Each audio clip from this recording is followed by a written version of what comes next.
Every October 31st, the shadows seem to move a little slower. The wind whispers names no one has spoken, and the doors you thought were shut begin to open on their own. Halloween, a night born from ancient Celtic traditions, a time when the veil between the living and the dead grows so thin that spirits can cross through it. Today, we celebrate this night with masks and candy.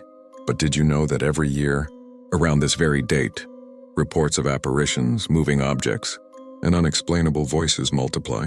Tonight you'll hear real stories, Halloween tales that serve as proof that the paranormal is real. But I warn you, don't listen alone, and especially not at night. And if you dare to stay until the end, prove your courage, leave a like and comment that you made it through the entire video without pausing. And if you're brave enough, subscribe to my channel. Ready to face your fears? Then turn off the lights and let the stories begin.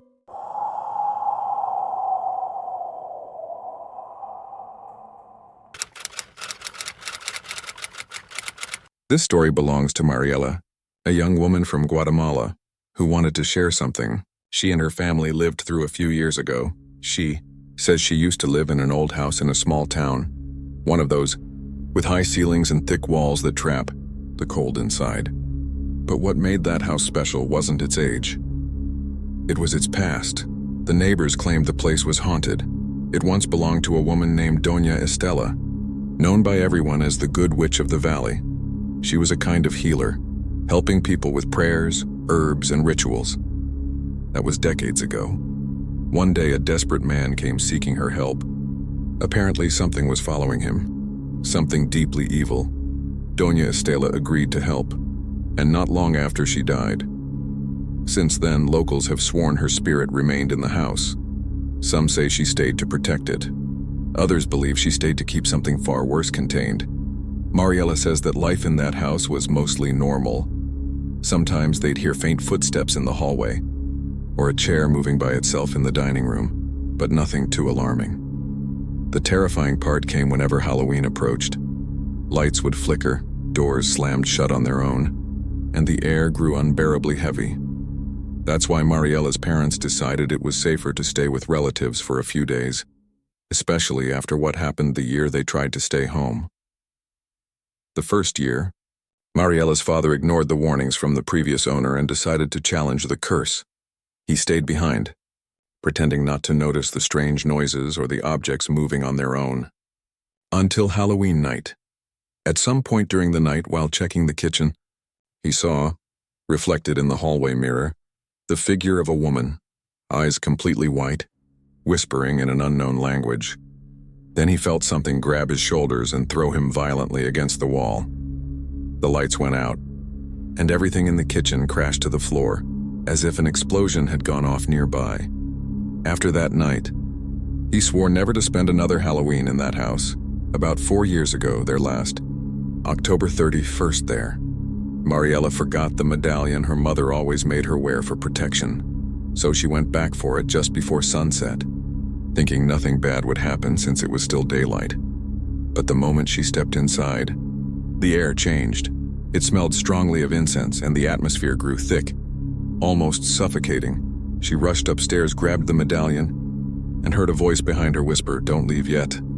In the mirror, she saw the figure of a woman dressed in black, her expression sad. She didn't seem threatening. "Don't be afraid," the woman said. "I'm still fighting him. It's not safe to go now." Behind her reflection, something else appeared, a shadow with horns and unnaturally long hands, moving in a twisted way. Mariela heard a deafening roar and ran for the door, but it slammed shut on its own. Then, darkness. The next morning, her parents found her asleep on the porch, clutching the medallion. On the ground beside her was a circle of ash marked with symbols no one could recognize. That day, her parents decided to move out for good. The house has been abandoned ever since.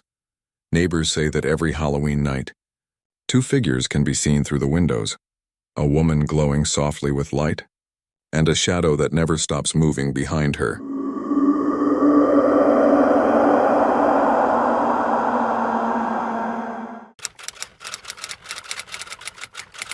Ethan is a young American who claims to have experienced something paranormal on Halloween night.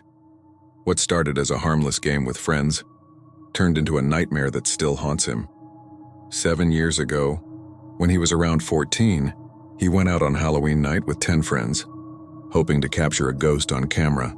They carried flashlights, cameras, and a few ghost hunting gadgets, planning to record something real to upload online and go viral. They explored a few abandoned houses near their neighborhood but found nothing, so they decided to visit an old, nearly ruined church rumored to be cursed.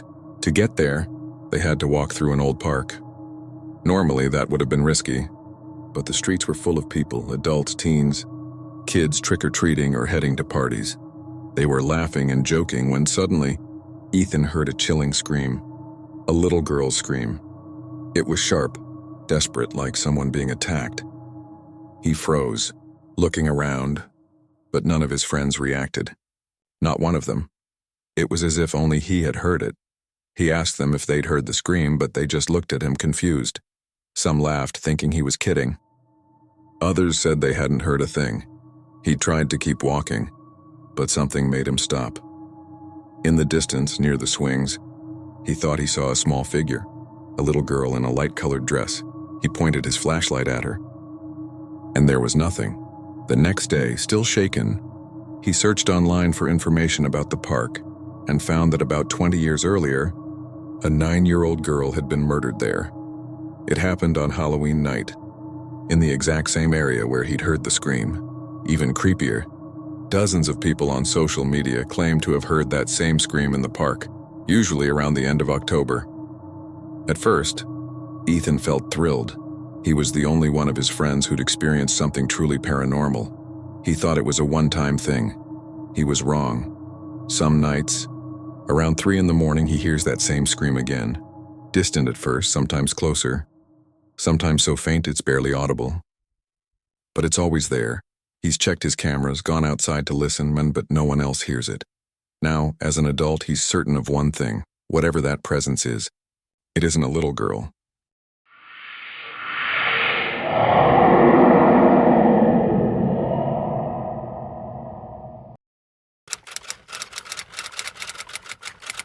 This story belongs to Sarah, a woman who once lived in an old house in Canada, built in the early 1900s. She had been looking for a cozy, quiet place to start a new chapter with her partner, and at first the house felt warm, welcoming. Behind the dining room there was a small hallway with 2 doors. One led to the basement, and the other to the backyard. The backyard door had a long glass pane, covered by a thin curtain that swayed gently with the breeze. At first, everything seemed perfectly normal, but after a few weeks, her partner began to change. They already had problems before moving in, but inside that house, things got worse. The yelling became more frequent, the arguments more violent, and every night the air grew heavier, as if the walls themselves were soaking up their anger and giving it back as something darker. Then came the last night of October, Halloween. That's when everything spiraled out of control. Her partner started screaming for no reason. Sarah tried to calm her down, but the atmosphere shifted. Suddenly, a door slammed, coming from the hallway. They both froze. It wasn't a soft sound.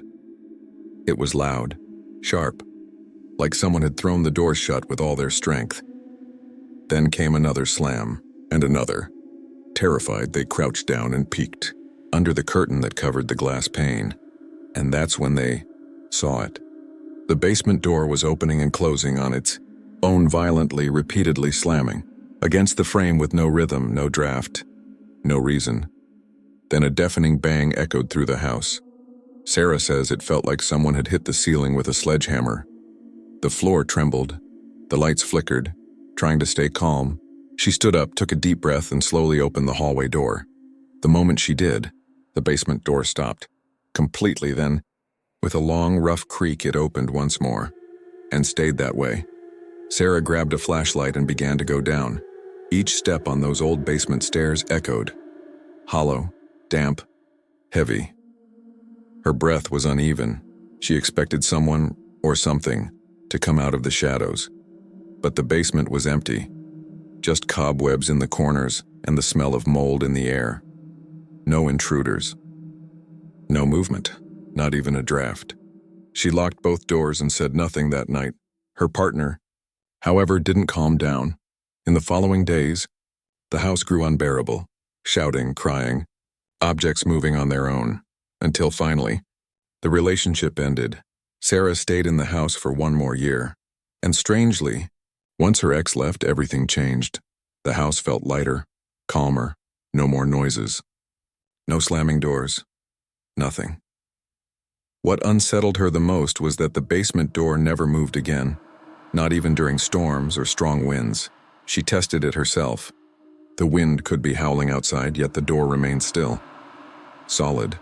Only that one night, on Halloween, the house had reacted as if it were alive. Over time, Sarah began to wonder if what happened had something to do with her ex's energy. She said it felt like the house reacted to her, absorbed her rage, her sadness, her instability, and maybe something inside that house, something that had been asleep for decades, woke up because of it. Later, Sarah discovered through old records that the house had been built on the grounds of a small church, destroyed by fire in 1898, and right where the hallway now stood. There had once been the church's basement entrance, a space used to store coffins before funerals. Sarah doesn't know if that's connected. She only knows the house has a strange energy, one that changes with emotion. When she cries or feels sad, she can hear faint tapping on the basement door, like someone softly knocking from the inside. She's never gone down there again, and though she swears she's never seen a figure or a shadow, sometimes, when she walks past the hallway, she feels something. Behind the glass, a presence not hostile but watching. I don't know if I believe in the paranormal, Sarah said, but I do believe houses can feel. And that Halloween night, mine felt someone's hatred and pain, and it answered.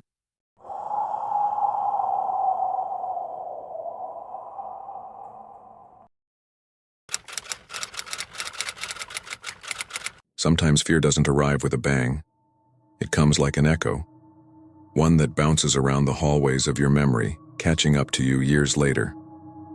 When you thought you were safe, that's what happened to Leo, a man from Spain who had long forgotten something that happened when he was a child, until his mother reminded him. One night when Leo was 16, he overheard his parents talking with an old neighbor named Clara, a woman who used to live in their old building. Maria, Clara said, "Do you remember when Leo was little and used to say there was a man in his room?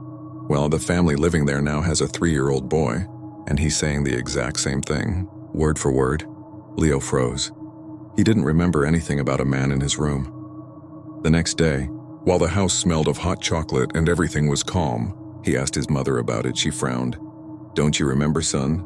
And then she told him everything. "It started with footsteps," she said softly. "Slow, heavy steps. Someone walking down the hallway, stopping right in front of your door. They sounded so clear that your father and I would get up and check, thinking maybe it was you. But the hallway was always empty. Then came the things. Your favorite cup, the TV remote, my keys. They'd disappear for days, and then show up again, right where we'd already looked 100 times. It was like someone was playing a cruel joke on us." Leo felt a chill crawl up his spine. "But the worst," she continued, "was the last night. The night we decided to leave. It was Halloween, just like yesterday. Your father was working late and I was in the living room, listening to a vinyl record." She paused, swallowing hard. Suddenly the music slowed down, not like when the power flickers, and no, it was like someone was pressing down on the needle. The singer's voice stretched and distorted. It sounded wrong, terrifying, and then it stopped completely. The silence was worse than the noise. I stared at the record player and the needle still on the vinyl, and I just didn't understand.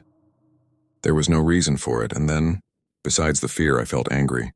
Angry at the house, at all those years of footsteps, of missing things, of your nightmares. So I stood in the middle of the room and shouted, "Will you leave us alone?" I wasn't yelling into the air, she said. I was yelling at the house, at the darkness in the hallway, at your room, and the second I stopped talking, the record started again, instantly, at normal speed, as if nothing had happened. After that night, everything stopped. A few months later, they moved out and never experienced anything strange again.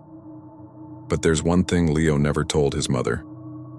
When she described the man in his room, a faint sepia-toned image flashed in his mind of a tall, blurry figure standing in the corner, watching. What unsettles him most isn't remembering it. It's what happens now. Every Halloween since, he dreams he's back in that same childhood room. In the dream, he turns his head toward the corner. The figure is still there. But this time, Leo isn't a child. He's an adult. And that figure, that silent shape in the dark, looks hauntingly familiar.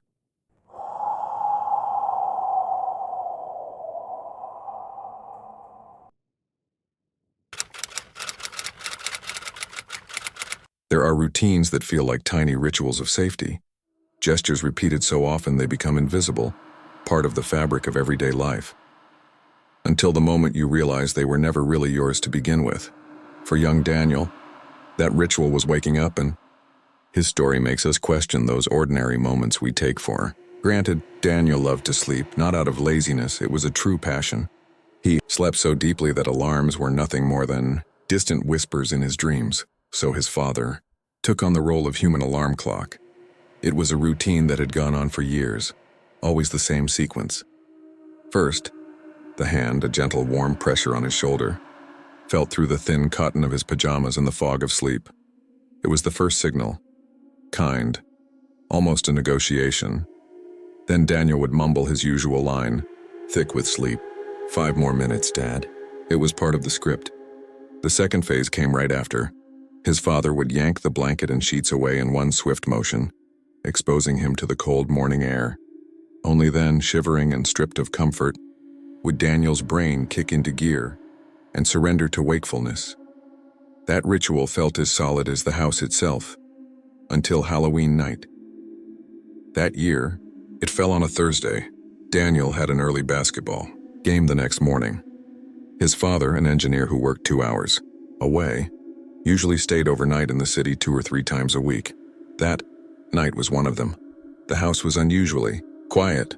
The distant laughter of trick-or-treaters had faded, leaving behind the faint smell of burnt pumpkin and melted wax drifting from the front door. With a sense of adult responsibility that felt strange to him, Daniel triple-checked his alarm and went to sleep, thinking only about baskets and how empty the house felt without his dad next door. And then, in the deep, perfect stillness of his sleep, he felt the hand, the same weight, the same warmth, the exact same spot on his shoulder. Half asleep, his brain followed the routine. 5 more minutes, he murmured, sinking back into the pillow. Then came the tug. Identical. The same force, the same direction, the same sound of fabric sliding off his body. His blankets flew to the foot of the bed, leaving him trembling, wearing only his pajamas. In the frozen darkness of his room, he shot upright just like always, but this time, awareness hit him all at once, and with it, horror. The room was pitch black, broken only by the red digits of his bedside. Clock 2:30 a.m., no light through the window, no sound from the street, just a silence so heavy it pressed against his ears, and a cold that didn't come from the air conditioner, but from somewhere else. There's no one here, he whispered to himself. His eyes, now adjusting to the dark, scanned every corner. The empty chair, the closed closet, the wardrobe door left slightly ajar, showing only darkness within. Nothing. The blankets lay in a heap at the foot of the bed just as they always did, after his father's tug, but his father wasn't there, he couldn't be. A cold sweat ran down his back. He sat there for hours, knees pulled to his chest, shaking, waiting for the first gray light of dawn to touch the window. Only then did he dare reach for the blankets again. But somehow, the fabric no longer felt safe. Later that morning, as sunlight filled the kitchen, he asked his mother with a trembling voice, "Mom, did Dad come home last night? Did he come into my room?" She looked surprised. "No, honey. He texted around 10 saying he was going to sleep there. He didn't even take the highway." "Why do you ask?" Daniel didn't answer, but a single thought began to take root. Dark, invasive, growing inside his mind like a poisonous vine. How many times? That was the question that haunted him. Not what happened last night, but something far worse. How many times over the years, on ordinary mornings in the middle of the familiar routine, the hand on his shoulder, the pull of the blanket, had it not been his father? How many mornings had he woken up obediently, eyes half closed because something not human, something that had perfectly mimicked a gesture of love, had decided it was time for him to open his eyes. And for what? To see it standing beside his bed in the dark? For years after that, Daniel hated sleeping. The thought of going to bed filled him with dread. Because sleeping meant letting his guard down. And letting his guard down meant giving permission. Permission for the ritual, the one he thought he knew, to be stolen. Again. By the thing that waits in the threshold patiently repeating the gestures of his father. Until the day he can no longer tell which one is waking him up.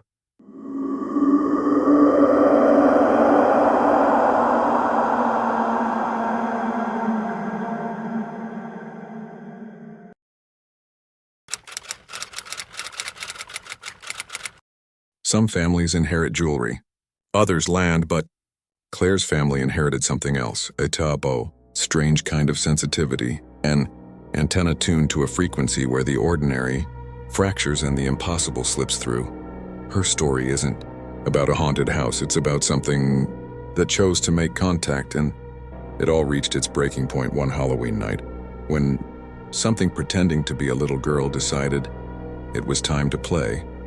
The house they lived in was the center of it all, the epicenter of this strange inheritance, a near-constant current of odd events, flickering shadows, whispers in the air vents, objects moving when no one was looking. But the most persistent and terrifying presence was the girl. She didn't just appear to scare them, she interacted, she knew their names. She had whispered things to each of them, things no one else could have known. For Claire, the final encounter came on Halloween night. The sugar rush of the party had faded into deep sleep, until a sound ripped her from her dreams, soft knocks, but persistent, at her bedroom door. Clara opened the door, a high childlike voice, sweet sing-song and utterly wrong. "Let me in. I want to play." Open the door. Still groggy, Claire's mind scrambled for logic. Her little sister, Grace, may be playing around. But as she fully woke, her blood ran cold. That voice wasn't Grace's. It was smaller, younger, maybe 3 or 4 years old, but with a tone that didn't belong to a child. Too precise, too intentional, an imitation of innocence. Claire froze in bed, clutching her blanket to her chest. Panic rose in her throat like a scream that couldn't escape. She listened, trembling as the tiny voice kept pleading, "Each open the door," sounding less like a request and more like a command. Then silence. A thick, suffocating silence that filled the hallway. Claire held her breath, hoping it was over. She was about to run to her parents' room when the world exploded. A violent pounding, furious, relentless, shook her door, not just one, but both doors that led to her room. It was as if someone or something was hitting them with inhuman strength, pouring all its rage into every blow, and through the noise, that same voice now distorted by manic laughter. "I know you're in there. Let me in." The laughter wasn't playful anymore, it was cruel, gloating, the laughter of a predator enjoying the fear of its prey. The pounding rattled the walls. Claire felt her sanity slipping, until finally she couldn't take it anymore. "Stop it," she screamed, her voice breaking. Instant silence.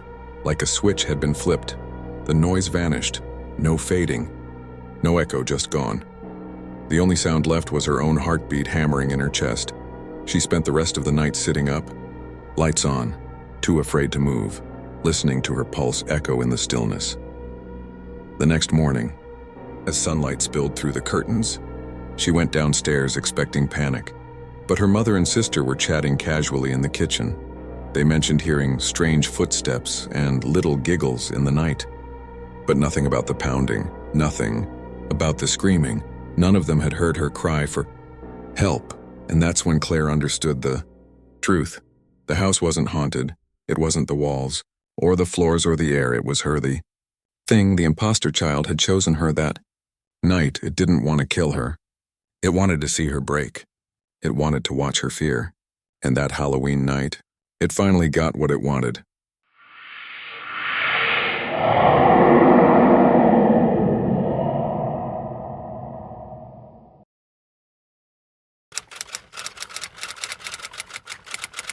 There are childhood memories we often dismiss as imagination, fantasies, nightmares, invisible friends. But sometimes, decades later, reality provides proof. A fragment of evidence that closes the circle and shows that what we thought was imagined had, in fact, been watching us all along. This is one of those stories. The Elias family's house was old, the kind of old where silence isn't empty but full of memory. The first signs, as usual, came through the youngest, Sophia. The little sister would often wake up crying, saying she'd seen a lady in a long black dress standing on the landing of the staircase. She said the woman just stood there, motionless, hands folded across her chest, staring down the hallway toward the bedrooms. Her parents brushed it off as night terrors, just tricks of a child's forming mind. Years later, Uncle Gabriel moved in after a messy divorce. He was a skeptic, the kind of man who only believed in what he could touch. But after a few nights, he started complaining that something wouldn't let him sleep. He said he could feel the presence of a cat, not see it, but hear it. He felt the weight of something small and agile jump onto the foot of his bed, the soft dip of the mattress as it moved toward him. More than once, he woke to the sound of small objects, a pencil, a coin, falling from the window ledge as if they'd been pushed. He'd laugh it off, saying must be rats, but deep down, he knew it wasn't. The weight, the rhythm, the grace, those weren't the movements of a rodent. They were unmistakably feline. For years, those two stories, the woman in black and the phantom cat, coexisted as separate family anecdotes, two loose threads from two different puzzles, until the day of the renovation. Their father, determined to modernize the house, began removing the old plaster from the staircase wall, right where Sophia had once pointed in her childhood nightmares. Beneath a layer of plaster and a faded, yellowed wallpaper, his tool struck something that wasn't brick. Carefully, he scraped away the material until he uncovered a small hidden niche, a cavity sealed away for decades, maybe a century. Inside, preserved by time and forgetfulness, was an object, a photograph. Black and white, tinted sepia with age, fragile as a dried leaf. The image was sharp, disturbingly formal. It showed a stern-faced woman wearing a long black dress that reached her ankles, exactly as the terrified little girl had once described. Her hands were folded in her lap, and in them, she held a small dark cat. The cat stared directly into the camera.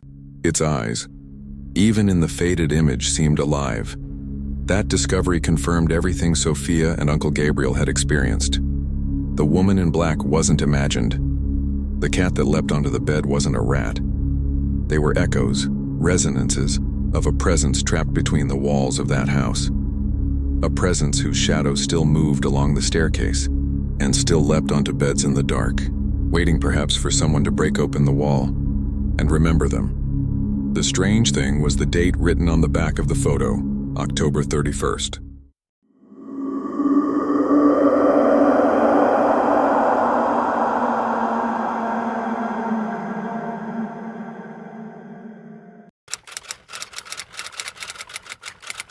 There are awakenings that aren't gentle transitions into consciousness, but ruptures. Moments when some primal instinct, buried deep in our reptilian brain, screams that we're not alone, that something in the dark has crossed a line and is watching. This isn't the story of a dream.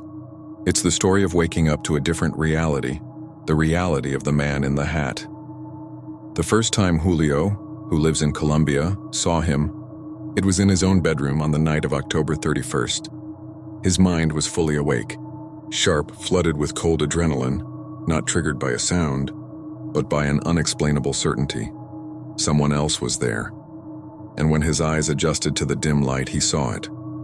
Not a vague shadow, but a defined silhouette, tall, unnaturally thin, as if his body were an extension of the night itself. And the most striking detail, the one his vision couldn't escape, was the hat. A wide-brimmed hat that covered the face completely, drowning it in a darkness even deeper than the rest of the room. The panic came slowly, like a heavy tide rising inside him. He couldn't move. He couldn't speak. The figure just stood there beside the wardrobe, like a new and terrible piece of furniture that had always been there, but that he was only noticing now. Then he felt it, a cold, detached curiosity, like that of a scientist studying an insect through glass. And then, after what could have been a minute or an hour, Julio blinked. The man was gone. The space where the figure had stood was empty. The room looked normal again, but Julio's peace of mind was gone for good. Desperate for an explanation, he began researching and discovered he wasn't alone. On anonymous forums, in accounts from different countries and cultures, the same figure appeared again and again. The Hat Man. Some link him to episodes of sleep paralysis, a simple hallucination of a half-awake brain. But those who have seen him insist he's more than that. Some say he's an archetype, a symbol leaking through from somewhere. Beyond maps, a watcher who stands at the edge of perception. In that liminal space between waking and dreaming, always observing. The second time Julio saw the Hat Man was 2 years later.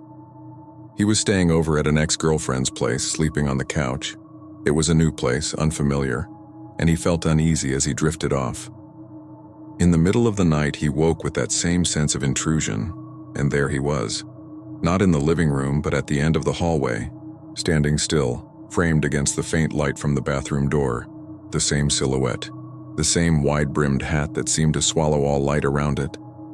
Half asleep, comforted by the illusion of being in a safe place, Julio convinced himself he was imagining things. He closed his eyes and went back to sleep. It wasn't until the next morning that the realization hit him. Once again, the date was October 31st. He doesn't know what makes that night different. Others who've seen the Hat Man never mention Halloween. But for Julio, that's when he comes back.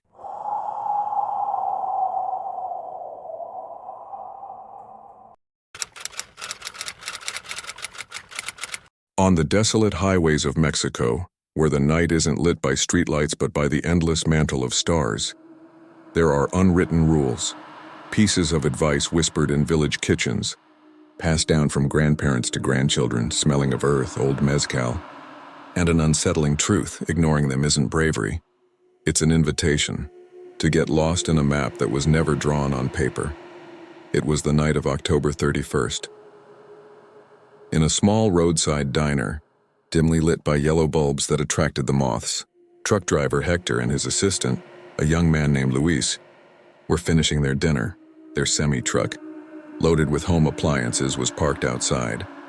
They were in a hurry. One more delivery, one extra paycheck. Don Ignacio, the owner of the place, an old man as ancient as the mountains surrounding the town, served them 2 mugs of hot spiced coffee. His gaze, heavy and piercing, fell upon them. "Boys," he said, his voice rough as gravel, "if you're taking the old road tonight, it's not a good night. I've got clean rooms here, stay. Leave when the sun comes up." Hector, a practical man whose face was carved by wind and routine, let out a short laugh. "Thanks, old man, but time is money. I don't believe in superstitions." Don Ignacio didn't move a muscle. "They're not superstitions. Tonight, the dead don't walk toward the cemetery. They walk the highway. It's their night, their parade, and the living. We get in their way." Luis, young and impressionable, glanced at the old man with unease, but Hector paid the bill and stood up. "Don't worry. I've been driving at night for 20 years. The only thing that's ever stopped me are cows." Don Ignacio's eyes followed them to the door. "If you see lights that aren't from cars, turn yours off. Kill the engine. Don't look. It's the procession of the dead, and if they see you, they'll take you with them, forever." They climbed into the truck. The engine roared, breaking the silence of the sleeping town. "Crazy old man," Hector muttered. They took the old road, a narrow, winding 2-lane strip flanked by brush and trees. There was no moon. The darkness was so thick that the truck's headlights looked like a knife slicing through an endless black fabric. No cars, no signs of life, nothing. They had been driving for about an hour when Luis leaned toward the windshield. "Boss, do you hear that?" At first it was a murmur, like the sound of a distant crowd drawing near.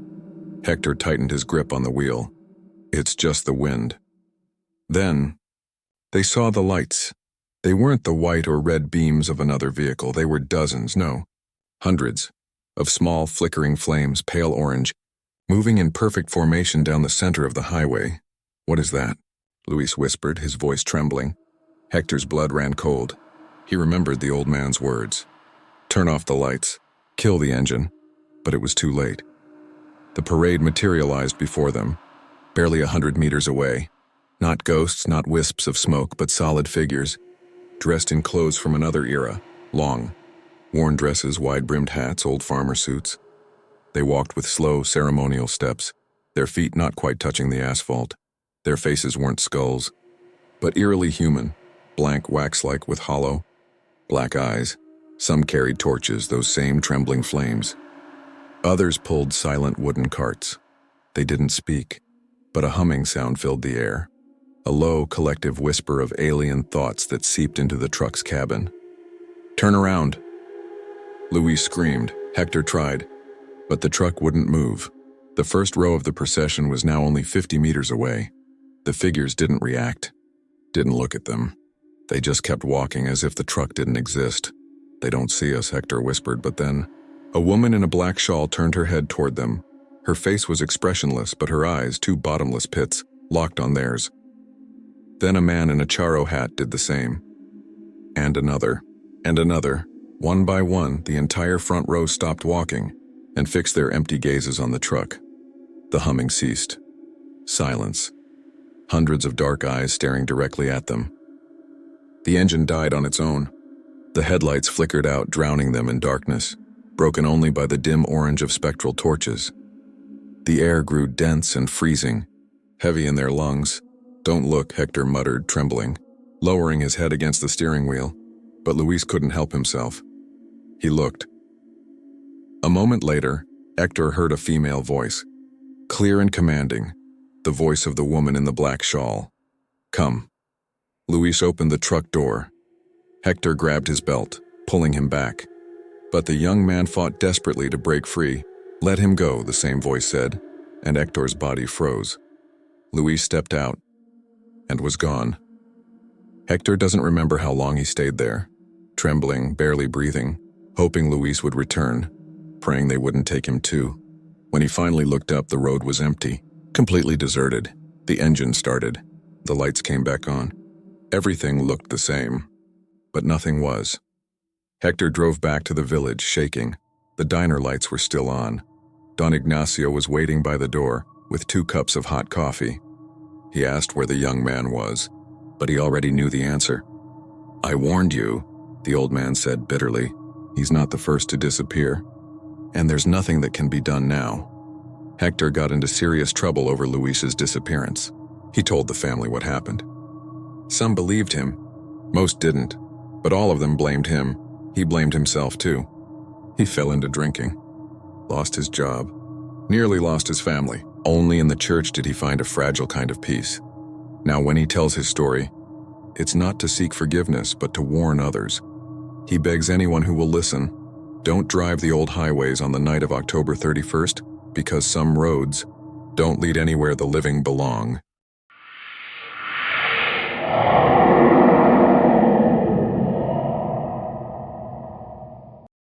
And so the fog closes in. These stories, these echoes of things that shouldn't exist, are just fragments of a much larger, darker map. A map that redraws itself every night. In every silent house and every lonely road. Now I ask you, the one who made it this far through the parade of shadows. Did you glimpse the shapes hidden in the dark? Do you feel that chill that doesn't come from the wind? Folklore Files is the light that dares to shine into these abysses. If these tales stirred something in your own darkness, if they made the night feel just a little more crowded, don't let the flame die out. Subscribe to the channel and turn on the bell. With your help, we'll keep unearthing these chronicles of the impossible, because the next story, the one that'll make you hold your breath and glance twice down the hallway, might already be waiting just behind you. Leave a comment if you made it to the end of the procession. And above all, don't forget to leave a like. It's the sign that tells us we're not alone in the vigil. Until next time, at the threshold of the unknown.